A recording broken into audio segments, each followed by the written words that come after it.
Hi everyone, ये है geography with Awanish channel. मैं अवनीश प्रजापति आप सभी का स्वागत करता हूं। आज का session UP TGT PGT net JRF UP GIC LT प्रवक्ता एवं अन्य प्रतियोगी परीक्षाओं के दृष्टिकोण से महत्वपूर्ण है। तो आज हम जानेंगे पृथ्वी की कुछ महत्वपूर्ण गतियों के विषय में, जिसमें घूर्णन गति, परिक्रमण गति, उपसौर एवं अपसौर के बारे में। तो आज के सेशन की शुरुआत करते हैं। पृथ्वी की गति जो है, पृथ्वी दो प्रकार की मुख्य गतियां करती हैं। पृथ्वी जो है दो प्रकार की गतियां करती है। कौन कौन सी? तो एक है पहली घूर्णन गति, रोटेशन। तो पृथ्वी जो है अपने अक्ष एक्सिस पर पश्चिम से पूर्व घूमती है, पश्चिम से पूर्व की ओर घूमती है। इस तरह से पश्चिम से पूर्व की ओर घूमती है।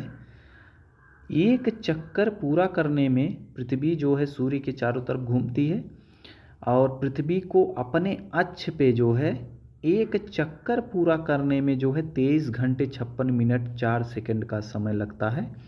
एक सौर दिवस बराबर जो होता है लगभग 24 घंटे के बराबर होता है। जो पृथ्वी है अपने अक्ष पर घूमते हुए 23 घंटा 56 मिनट 4 सेकंड में एक चक्कर पूरा करती है, और एक सौर दिवस जो है होता है वह लगभग 24 घंटे का होता है। इसका परिणाम है दिन और रात का होना। जो पृथ्वी की घूर्णन गति है उसी के कारण जो है दिन और रात होते हैं। आगे देखते हैं चित्र के माध्यम से। ये है अपनी प्यारी पृथ्वी, और ये जो है पश्चिम से पूर्व की तरफ घूम रही है, और ये जो है साउथ पोल और ये जो है नॉर्थ पोल। तो ये है दक्षिणी ध्रुव और ये है उत्तरी ध्रुव, और ये है 23.5 अंश जो है अपने अक्ष पे झुकी हुई है। तो ये जो है पश्चिम से पूर्व की तरफ घूम रही है। आगे देखते हैं दूसरी गति जो है परिक्रमण गति है। पृथ्वी जो है सूर्य की परिक्रमा करती है, मतलब ये सूर्य है और पृथ्वी जो है दीर्घवृत्ताकार जो है मार्ग पर सूर्य की परिक्रमा करती है। एक परिक्रमा पूरी करने में जो है लगभग 365.25 दिन का समय लगता है। मतलब जो है सूर्य है, सूर्य के चारों तरफ पृथ्वी घूमती है। तो जो एक चक्कर होता है, यहाँ से अगर पृथ्वी चली तो यहाँ तक जो है एक चक्कर पूरा करने में आने में जो है 365.25 दिन लगता है। तो इसका परिणाम क्या होता है? जो है ऋत्विक परिवर्तन। जो ऋतुओं का परिवर्तन होता है, ऋतुओं में या ऋतु जो बदलती हैं उसका परिणाम जो होता है वह जो है पृथ्वी की परिक्रमण गति का परिणाम है।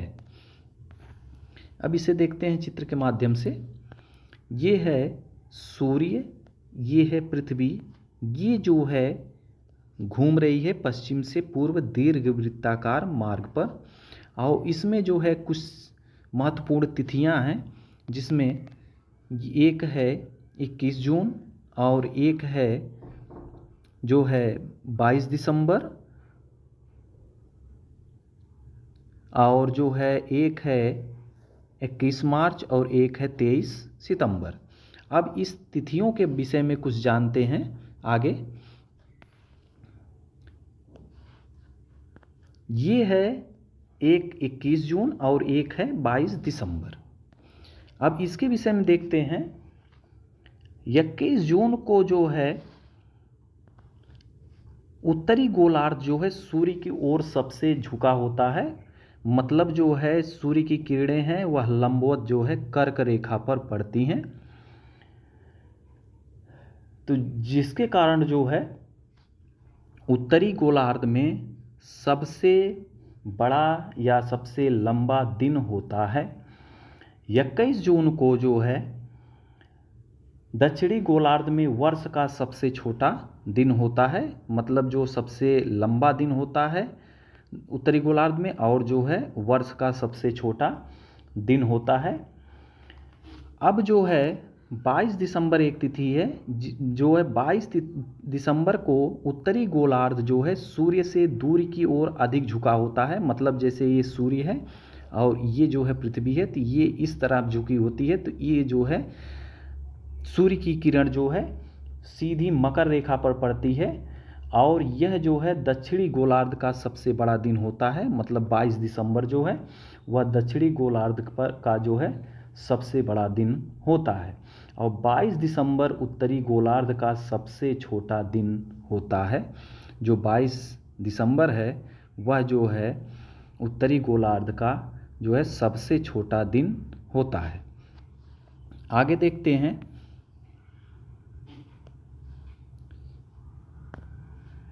इक्विनॉक्स, ये विषुव या इक्विनॉक्स लैटिन भाषा के एक्वस और नोक्स शब्द से मिलकर बना है जिसका अर्थ है बराबर रात। यह साल में 2 बार होता है, 20 या 21 मार्च को बसंत विषुव और 22 या 23 सितंबर को शरद विषुव। विषुव के दौरान सूर्य भूमध्य रेखा के ठीक ऊपर होता है जिसे उत्तरी और दक्षिणी गोलार्ध में दिन और रात की अवधि जो है बराबर होती है। इस समय पृथ्वी की धुरी ना तो सूर्य की ओर झुकी होती है और ना ही सूर्य से दूर होती है। आगे देखते हैं इसे चित्र के माध्यम से। ये है अपना प्यारी पृथ्वी, ये है सूर्य, ये देखिए है 21 जून। 21 जून है, 21 जून को जो है सूर्य कर्क रेखा पे चमकता है। तो जो है इस समय जो है उत्तरी गोलार्ध का सबसे बड़ा दिन और सबसे छोटी रातें होती हैं। और फिर यही जो है सूर्य जो है दक्षिणी गोलार्ध में मकर रेखा पर चमकता है, तो जो है दक्षिणी गोलार्ध का सबसे बड़ा दिन और सबसे छोटी रातें होती हैं दक्षिणी गोलार्ध में जो है। अब ये है 21 मार्च और 23 सितंबर, तो ये जो होते हैं, एक जो है ऑटोमनल इक्विनॉक्स और एक है वर्नल इक्विनॉक्स। तो जो है एक जो इसे जो है शरद विषुव के नाम से जानते हैं और जो है इसे जो है बसंत विषुव के नाम से जाना जाता है। आगे देखते हैं। बसंत विषुव वर्नल इक्विनॉक्स। बसंत विषुव जिसे मार्च विषुव भी कहा जाता है, उत्तरी गोलार्ध में बसंत ऋतु की शुरुआत का प्रतीक है। यह 20 या 21 मार्च को होता है जब उत्तरी गोलार्ध सूर्य की ओर झुका होता है, जिसके कारण दिन बड़े और रातें छोटी होने लगती हैं। दक्षिणी गोलार्ध में यह शरद ऋतु की शुरुआत का प्रतीक है। बसंत विषुव के बाद उत्तरी गोलार्ध में गर्मी का मौसम आता है जबकि दक्षिणी गोलार्ध में सर्दी का मौसम आता है। आगे देखते हैं उपसौर और अपसौर के विषय में। ये अपसौर अपहेलियन और जो है उपसौर पेरिहेलियन किसे कहा जाता है? अपसौर अपहेलियन। जब पृथ्वी सूर्य से सबसे दूर होती है, लगभग 15 करोड़ 21 लाख किलोमीटर, तो जो है उसे अपसौर या अपहेलियन कहा जाता है। यह स्थिति 4 जुलाई के आसपास होती है। उपसौर किसे कहा जाता है? तो पेरिहेलियन। तो ये जब पृथ्वी सूर्य के निकट होती है, सर्वाधिक निकट होती है, इस समय पृथ्वी और सूर्य के मध्य की दूरी 14 करोड़ 71 लाख के आसपास होती है, जो है 71 लाख किलोमीटर के आसपास होती है। यह स्थिति 3 जनवरी के आसपास होती है, जिसे पेरिहेलियन या अपसौर के नाम से जाना जाता है। चित्र में देखते हैं इसे। ये देखिए 15 करोड़ 20 लाख 98,233 किलोमीटर जो है, जिसे अपसौर की स्थिति कहा जाता है, जो 4 जुलाई को होती है सूर्य से दूरी। और ये जो है पेरिहेलियन है, जिसे उपसौर कहा जाता है, 14 करोड़ 70 लाख 98,291 किलोमीटर पृथ्वी और सूर्य के मध्य की दूरी, जिसे उपसौर कहा जाता है। यह स्थिति जो है 3 जनवरी को होती है। अब इससे संबंधित जो है कुछ महत्वपूर्ण प्रश्न को देखते हैं। आज का पहला प्रश्न है, पृथ्वी की घूर्णन गति का मुख्य परिणाम क्या है? जो पृथ्वी की घूर्णन गति है उसका मुख्य परिणाम क्या है? तो उसका मुख्य परिणाम जो है वह दिन और रात का होना पृथ्वी की घूर्णन गति का परिणाम है।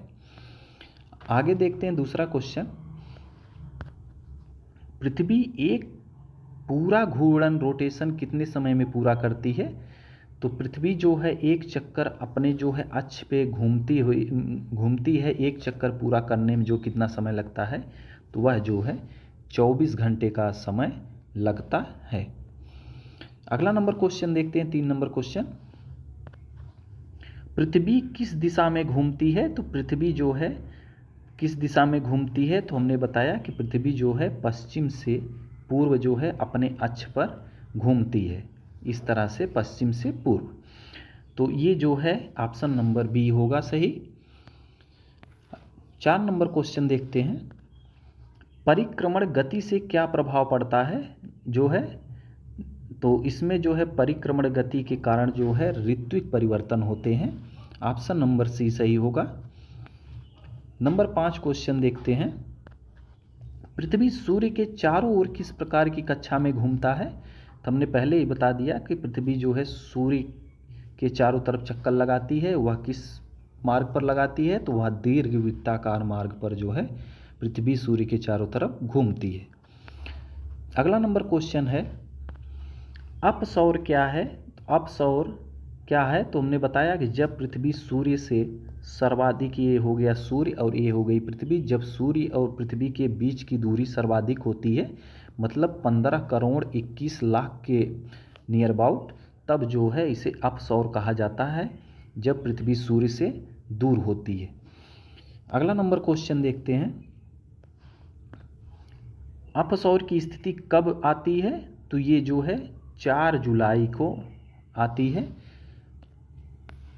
अगला नंबर क्वेश्चन है, पृथ्वी की परिक्रमण गति की अवधि क्या है? पृथ्वी की परिक्रमण जो गति है उसकी अवधि क्या है? तो जो है वह जो है 365 दिन 6 घंटे में अपना एक चक्कर पूरा कर लेती है।